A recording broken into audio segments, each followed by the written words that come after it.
Olá, olá! Estamos de volta com o Coopcast, um podcast sobre cooperativismo. Hoje nós vamos tratar de um case, de um caso de sucesso, um caso muito interessante, envolvendo energias renováveis, envolvendo a produção de adubos organominerais. Nós vamos tratar da Coopenad. Nós estamos aqui recebendo o Volmir Anater, que é engenheiro agrônomo, diretor da cooperativa Coopenad, que está lá no município de Salgado Filho, bem no sudoeste do Paraná, né? Um município pequeno, com agricultura familiar, produtores com forte produção na suinicultura, avicultura também, e é a terra chamada naquela região do queijo e do vinho. Portanto, nós estamos falando aqui de qualidade de vida, né? Qualidade de vida de uma agricultura muito produtiva lá do sul do Paraná. Volmir, seja bem-vindo, é uma alegria recebê-lo no Coopcast. Conte-nos um pouco da sua região, de onde vocês vêm e essa experiência do porquê, de onde ela nasceu, a experiência da Coopenad. Boa tarde ao seu e também a todos os que te acompanham. Dizer que é um prazer bastante grande participar desse Coopcast, né? É uma novidade para a gente, e te parabenizar já pelo menos os que eu consegui acompanhar aí, todos muito importantes e bastante relevantes. Falar da minha cidade, eu sempre digo que eu moro na melhor cidade do mundo. E tenho essa convicção, sempre disse isso e vou continuar dizendo. Salgado Filho é um município muito pequeno, nós temos em torno de 4 mil e poucos habitantes, 180 quilômetros quadrados, é uma região extremamente de relevo acidentado, mas de um povo extremamente gente boa, sabe? Eu costumo dizer, a gente sabe até o CPF dos vizinhos aí, né? Porque pouca gente é fácil de conhecer. Como o Uruguai, os uruguaios dizem o seguinte: nós somos um país pequeno e daí nós nos conhecemos a quase todos. Vocês se conhecem a todos. Exatamente, é isso aí. Mas, assim, o que eu tenho dito nas minhas falas sempre, que o melhor lugar do mundo tinha problemas, e ainda tem, né? Dentre eles, a questão do passivo ambiental. Nós temos uma produção de suínos considerável, assim, para o tamanho do município a gente tem bastante. A avicultura também, ela é bem, bem importante para nós, né? Eu trabalho com licenciamento ambiental há vários anos já. A grande maioria dos produtores da região aqui são meus clientes e tal, e cada momento de renovar uma licença ou fazer uma ampliação de uma granja em que você tem que pedir ampliação, eu me dava dor de barriga, né? Porque a gente estava chegando num ponto extremo, nós não temos mais área de... Os órgãos ambientais cada vez mais exigentes, né? Certo, e assim, eu sempre tenho dito para o nosso pessoal aqui que fica bravo e tal, o pessoal do ambiental, eles estão fazendo o papel deles. Se existe uma regra, existe uma lei, eles têm que exigir que você cumpra.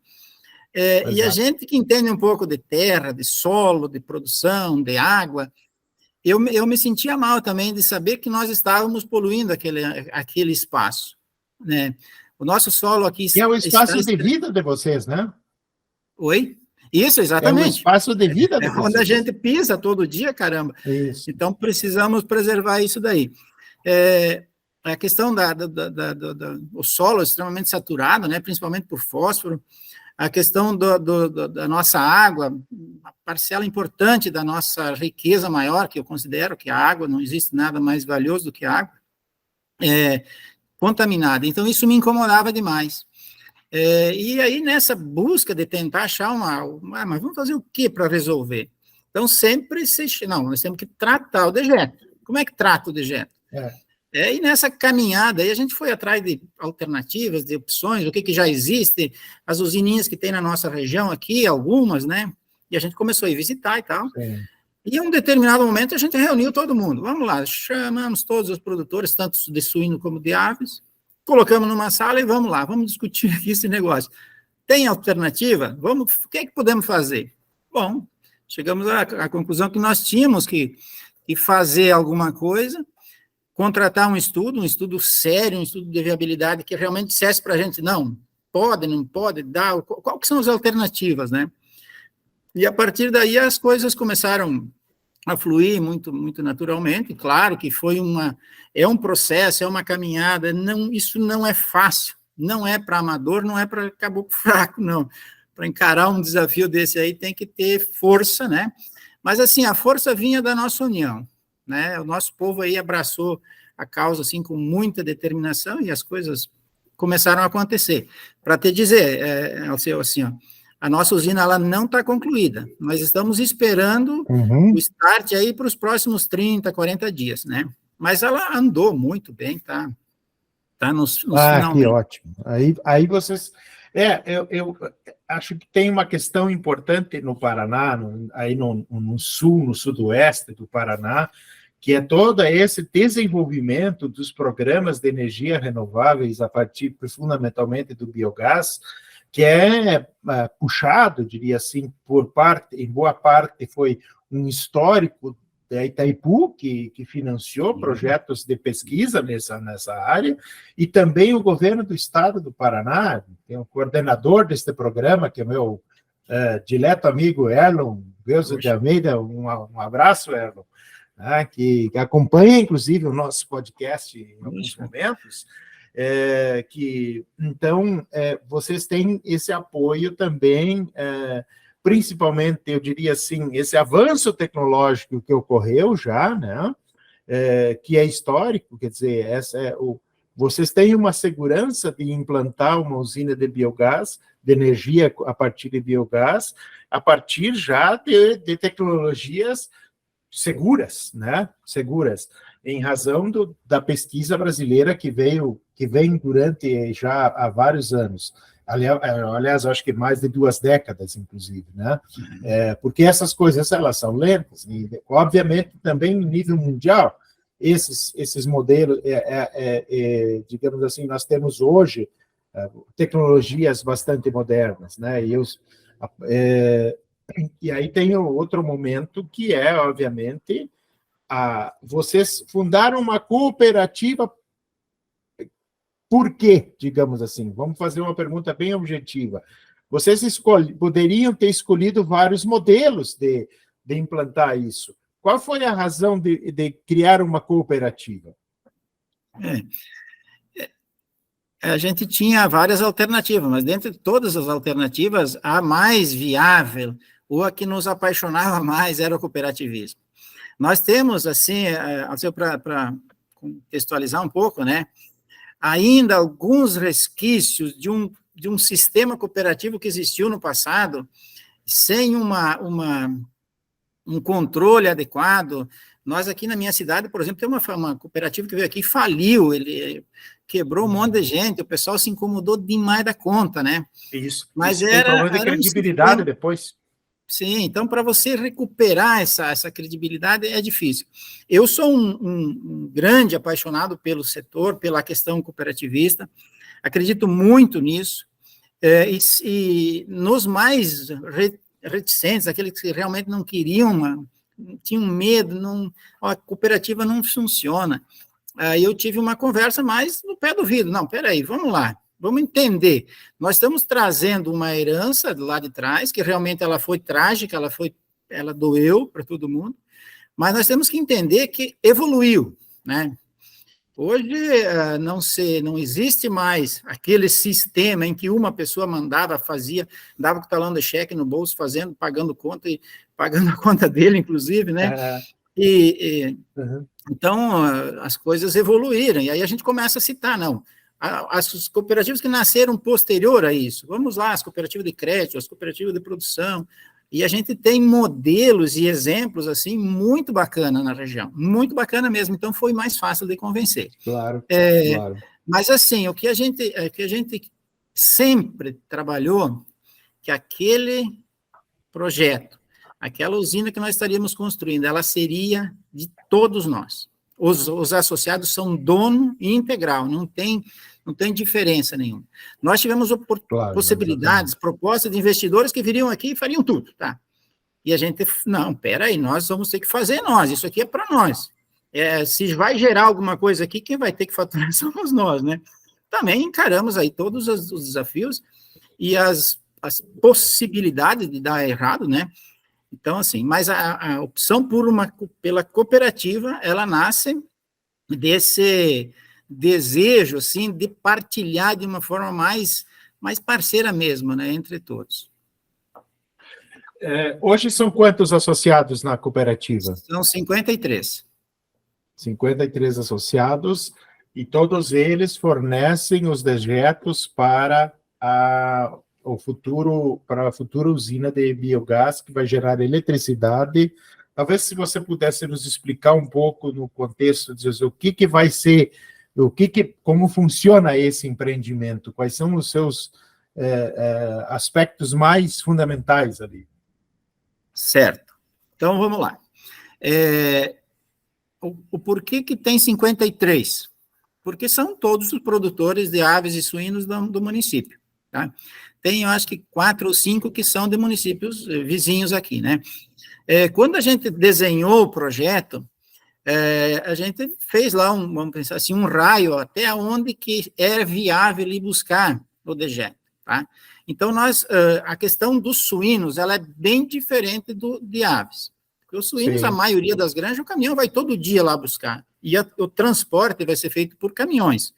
A gente não consegue aqui, em razão do relevo, do tipo de solo, que é muita pedra, muito pedregoso, mas especialmente pelo relevo, fazer um sistema de adutora, canalização. Canalização.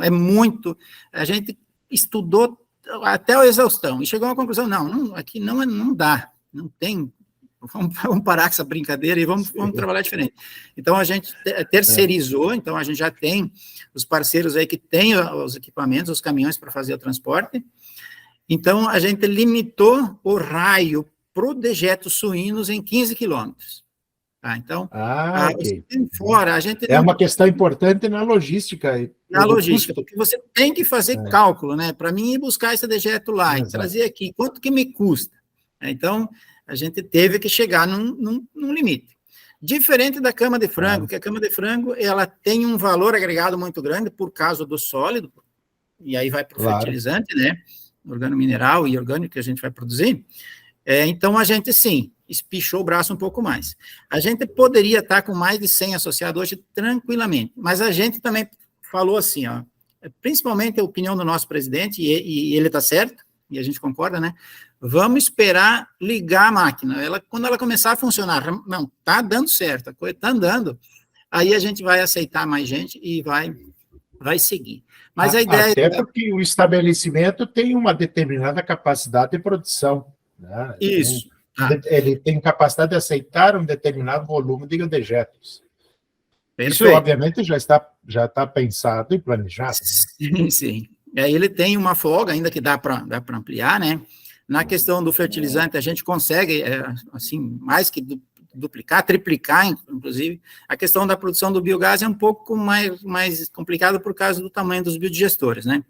Mas nós vamos coletar dejeto de suínos, aves de corte, que é a cama de frango, a gente fala aves de postura, que tem uma quantidade relativa aqui, alguma coisa de bovino de leite, mas o nosso produtor aqui, ele ainda não tem esses animais presos, então nós temos apenas 2 produtores que vão entregar dejeto de bovinos. Nós temos o soro de leite, que a gente vai aproveitar em algumas questões aí, que tem um associado que ele tem um laticínio, ele vai... Então, o estudo dizia lá que sim, que era interessante ter o soro, né? Ele vai interagir com as bactérias aí. Isso, dar uma agradada nelas, né? Então, isso tudo vai vir para dentro da usina, vai passar por um processo de homogeneização, em seguida ele passa por um separador em que separa o sólido a partir de uma determinada granulometria, ela vai ser separada. Esse sólido ele vai ficar numa compostagem. Isso após ter passado pelo biodigestor já? Não, esse sólido vai sair antes. Sai antes. Antes. Só o líquido vai para dentro dos bios. Os nossos bios são de lagoa coberta, apesar deles ter agitação, a gente vai evitar de um volume de sólido grande lá para dentro, para não assorear, e é bastante complicado. Okay. Então, a gente, é claro que ainda vai ter que entender melhor o funcionamento, porque mas as experiências que a gente fez, nós já estamos com os bios cheios há bastante tempo, ele produziu gás fantástico e tal. Então, a mistura, ela é interessante e a gente vai separar. Imaginamos, assim, que a parte do que vai sair no fertilizante é principalmente a questão da maravalha, que está presente na cama, e é os sólidos maiores ali dos dejetos. Ele vai passar para um processo de compostagem, que vai ficar ali de 60 a 70 dias compostando, e esse material, depois de compostado, ele vai para o fertilizante, onde ele vai ser misturado, né, se for o caso de fazer ele organomineral, com fontes de fósforo, potássio, nitrogênio, cálcio, calcário, o que se imaginar, a gente tem possibilidade de fazer qualquer fórmula que desejar, né, e claro. Então esse material segue para a fábrica de adubo.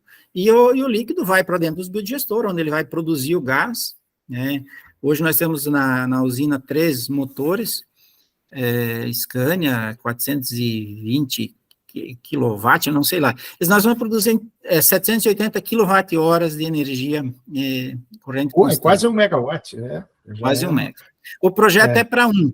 O projeto é para 1. O estudo disse que o volume de dejeto que nós temos consegue produzir 1, mas num limite ali, né? Num limite. Então, a gente preferiu começar com menos, né? O nosso projeto em todas as aprovações, a questão ambiental, a questão da concessionária de energia, tudo ela está em cima de 1,04 mega, né? Mas a gente vai começar com menos para entender direito se vai funcionar, porque não é barato, né? Um sistema desse. E é um investimento alto e vocês irão vender energia para o mercado, né? Então, claro, isso mesmo. Vocês têm que garantir algumas, o mercado também quer algumas garantias de entrega desse volume de energia. Perfeitamente, não adianta nós prometer e entregar 600, 700 kW, né? Até porque depois as multas são sérias. Com certeza. Eu conheço um pouco esse setor, um pouco a gente conhece, né? E o adubo também vendido na região, por óbvio, né? Então, isso, essa é a ideia. Até os nossos associados, eles nos pedem de vez em quando, mas vai vender isso? Vai produzir quanto? 25 toneladas dia e tal, mas vai ter mercado para isso tudo. Assim, me surpreende a busca por contrato, gente que quer, não venda para ninguém sem falar comigo, cooperativas da região, grandes produtores, pessoal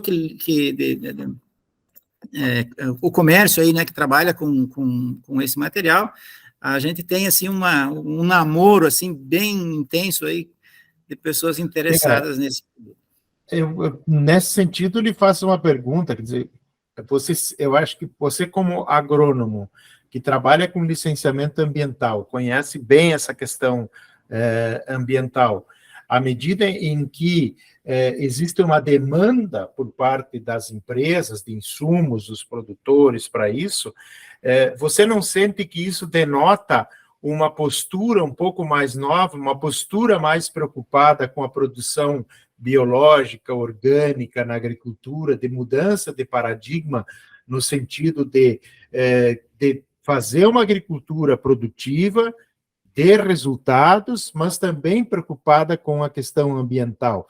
Eu gostaria de ouvi-lo sobre isso a partir da tua própria experiência, da sua trajetória de trabalho na vida. Se isso sentido. Com certeza. Se for fazer uma retrospectiva desde quando eu me formei, na minha caminhada aí, a gente passa por uma mudança considerável de mentalidade do produtor, né? Até há pouco tempo atrás, a ideia era produzir.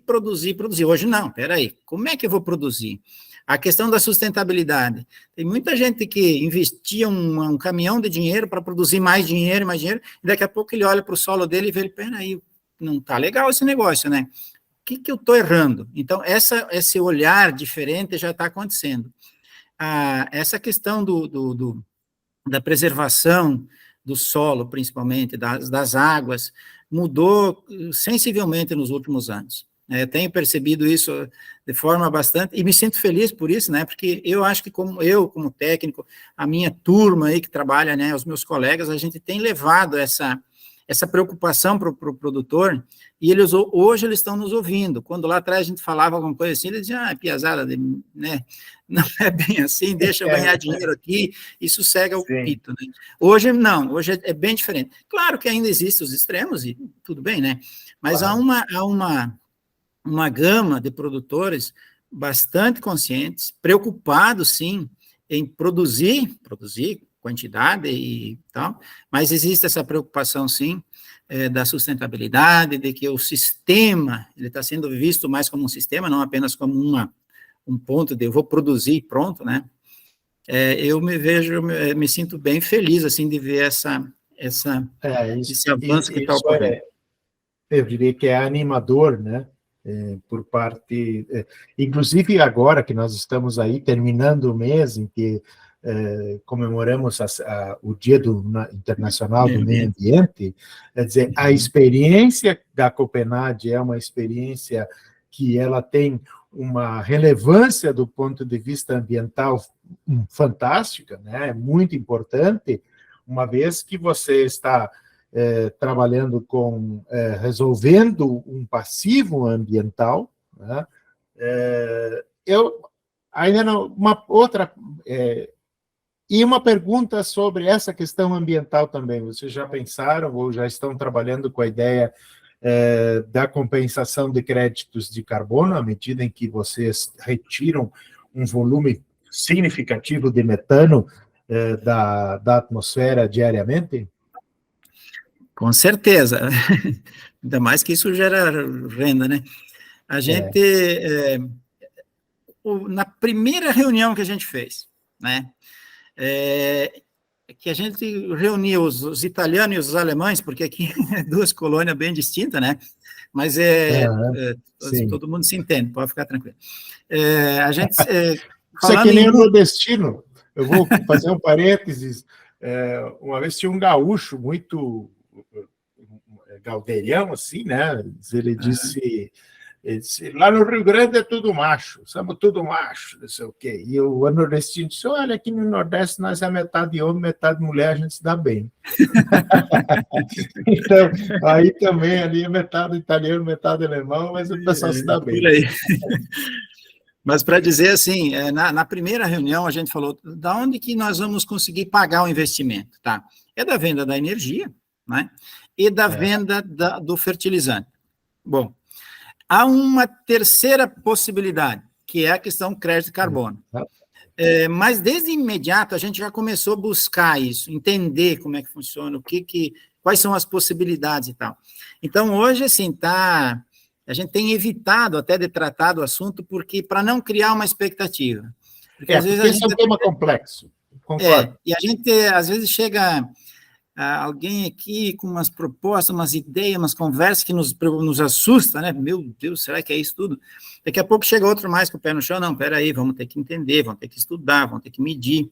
Tivemos o prazer de receber esses dias o Sanqueta. O Sanqueta é um dos grandes estudiosos, ele é da Universidade Federal do Paraná, lá de Curitiba, esteve nos visitando, saímos bem animados da conversa com ele, né? Então, sim, não é a preocupação, né, mas a gente está correndo atrás, está tentando entender melhor isso daí, para usufruir, vamos dizer assim, desse ganho, desse benefício, que a gente acredita, sim.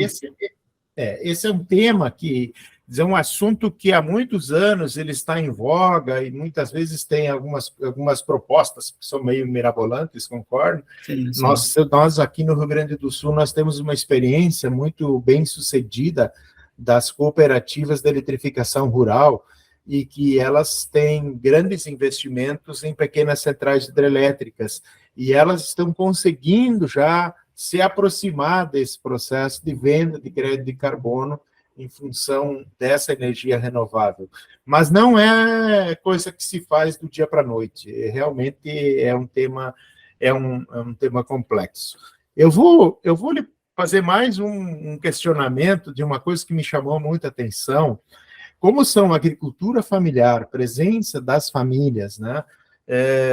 E também, obviamente, poucos associados de um investimento de grande monta, né? em que, obviamente, esses associados tiveram que colocar em garantia alguns bens. Como é que vocês resolveram esta questão? Esse nosso... foi o sistema financeiro que olhou para o empreendimento e disse assim, estou financiando. Como é que vocês resolveram a questão eu tenho dito de financiar o empreendimento? Sim, eu tenho dito assim, essa nossa aventura, e não é uma aventura boba, mas uma coisa com os pés no chão e tudo mais, né? Ela vai virar um livro e vai precisar ser escrito para que a gente possa contar isso com o passar do tempo, porque tem questões que a gente não tem dificuldade até de entender como que aconteceu, né? A primeira reunião, claro que chegou num determinado momento que o cidadão me pediu, tá? E quanto que vamos gastar para construir isso daí? E eu fui corajoso, eu disse, nós vamos, porque eu já tinha feito um levantamento, claro que naquele momento era só produção de energia, nós não estávamos falando de fertilizante ainda. Eu falei uns 3 milhões. Aí eu vi que eu tinha perdido os meus parceiros.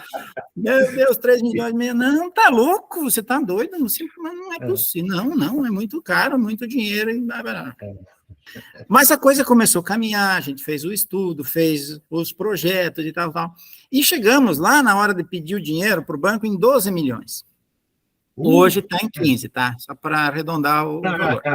É um mega empreendimento para 52 associados da agricultura. Nossa Senhora! Né? Mas aí começou a acontecer algumas coisas assim. Aonde que nós vamos pegar esse dinheiro? Nós vamos para as cooperativas. Aqui nós temos 3, Cressol, Sicoob e Sicredi, tá? E eu realmente em casa eu ficava pensando, meu Deus do céu, mas esses caras não vão emprestar para nós nunca. Como é que vão emprestar? E aconteceu um fato que me surpreendeu demais, que eles começaram a brigar entre eles, porque todos queriam emprestar. Alcançaram, que ótimo. Então, criou-se uma coisa assim, não, um veio e falou, nós vamos emprestar todo o dinheiro que vocês precisam aí a 7% ao ano. Eu soltei todos os foguetes que eu tinha perto, né? Eu não solto foguete, né? Mas comemorei. Falei, caramba, essa taxa de juros tá bom demais, né? Aí veio outra, falou, mas me deixa pelo menos um pouco, mas eu não consigo baixar em 7, mas 7,5. E aí chegou uma terceira e disse, não, nós vamos emprestar tudo a uma taxa de 4,5%. É quase uma taxa Pronaf. Mas porque na verdade, assim, como é agricultura familiar, a gente pegou todos as DAP dos associados e a gente conseguiu a DAP jurídica. Então, eles conseguiram fazer um enquadramento lá, né? Mas, assim, a outra coisa que me surpreendeu demais foi porque aí a gente, talvez uma das coisas que a gente tem levado muito a sério é a transparência, né? A gente nunca deixou de contar o que está acontecendo, porque, né? Na hora de assinar o aval, eu pensava assim, caramba, aquela fulana de tal lá, mulher do cliente, não vai assinar de jeito nenhum, né? Porque começou a me dar essa preocupação. Mas me surpreendeu tanto que eles vieram com prazer assinar. Né? Com a participação das mulheres, inclusive. O meu dileto amigo Gerry Jores, que você conhece, lhe manda abraço. Sim. O Gerry nos contava numa reunião no Sebrae, aqui em Ijuí, no Rio Grande do Sul, de que a participação, ele é um bolsista do programa Inova, que é um programa de inovação tecnológica do governo do estado do Rio Grande do Sul, e a Unijuí, aqui da universidade aqui da nossa região, mantém um núcleo aqui que é justamente de energias. E o Gerry nos contava nessa reunião da importância que foi das famílias e fundamental participação das mulheres, né? Isso acho isso muito importante, e é um processo também nas cooperativas relativamente novo. As cooperativas são muito masculinizadas, né? Então, essa participação feminina também é uma novidade nesse processo, nessa construção, nessa caminhada que vocês estão realizando, né? Assim, o nosso presidente, um dia ele chegou para mim e me disse assim, Romir, tem uma coisa que não está legal. as mulheres, elas estão meio assim reticentes, o pessoal vem para as reuniões e elas estão achando difícil. O povo, os homens até estão convencidos, mas elas não. Eu falei, não, mas tá certo, é mais do que certo, né? Eu entendo vejo pela minha, né? Vamos fazer o seguinte, vamos chamar todas elas e vamos colocar elas no pacote, vamos dizer assim, né? Explicar, elas vão ter que entender o que é. Então, a gente fez uma reunião com todas as esposas, né? E elas vieram para a reunião, a gente fez essa conversa. O Código Civil exige que a mulher assine junto com o marido. Perfeitamente, exatamente.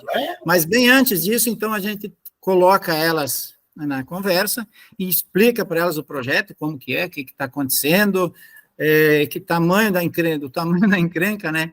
E a partir dali foi uma virada de chave, as coisas começaram a dar muito melhor, e assim, elas participam sempre que possível, a gente convoca, elas vêm, e é bacana. Vou te falar assim que a maneira da coisa dar certo é pôr todo mundo junto na mesma carroça aí, senão tá errado, aquele sistema de só o homem participar não funciona.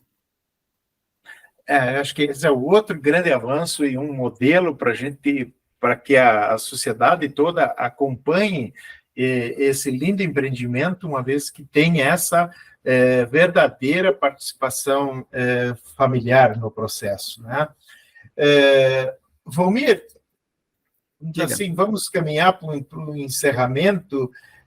Quais são as perspectivas futuras, então, e que vocês têm do ponto de vista de pensar o meio ambiente, o sucesso da cooperativa, a contribuição para os associados e a contribuição para o meio ambiente, a resolução deste passivo ambiental que você falou lá quando nós começamos a conversar? Bom,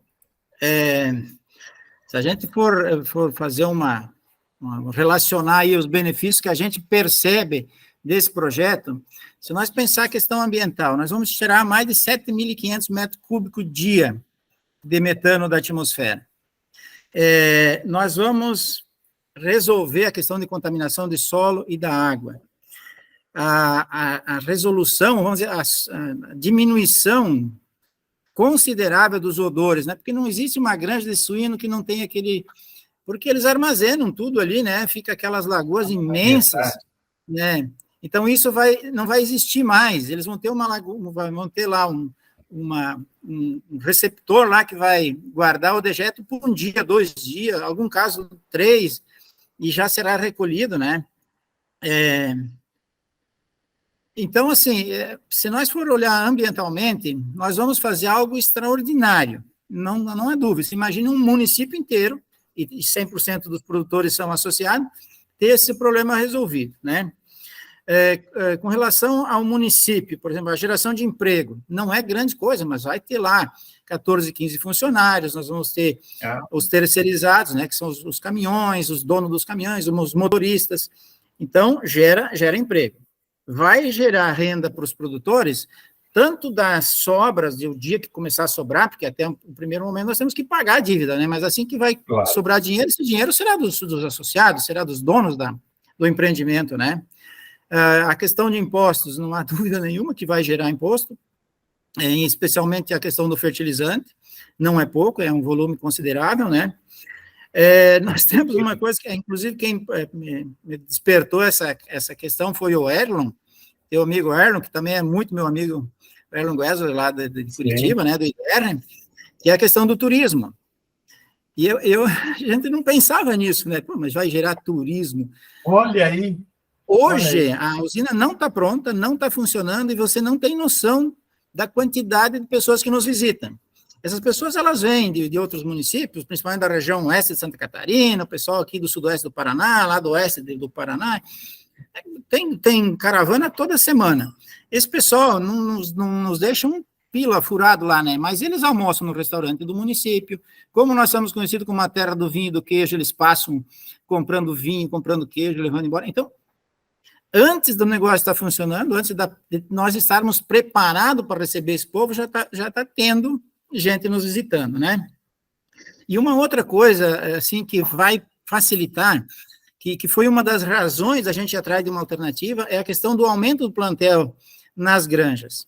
A grande maioria dos granjeiros, dos donos de granja, eles não conseguiam aumentar o plantel por causa do licenciamento. O cara tinha lá 1.000 matrizes, ele queria colocar 1.200. Não tinha, porque não, 200 porca a mais fazendo sujeira, né?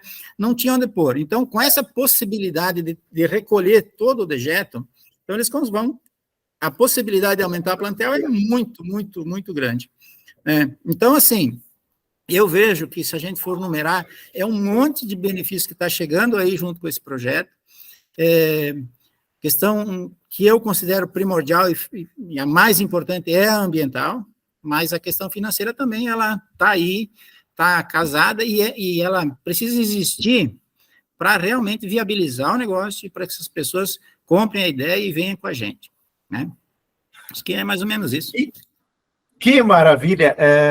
E enquanto você falava, eu pessoalmente já comecei a me estimular, do tipo assim, ó, eu tenho vontade de ver isso aqui em loco, né? Quer dizer, desperta esta vontade. Sim. E vamos trabalhar aqui no Rio Grande do Sul, por exemplo, nós somos um estado de grande produtor de proteína animal de aves e suínos, né?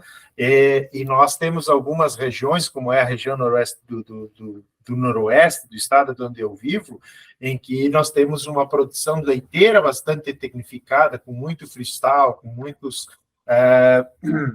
produção que estão em modelos de tecnologia, de alta tecnologia. Eles também têm um potencial para esse tipo de empreendimento. Portanto, isso nos leva a ter a maior curiosidade.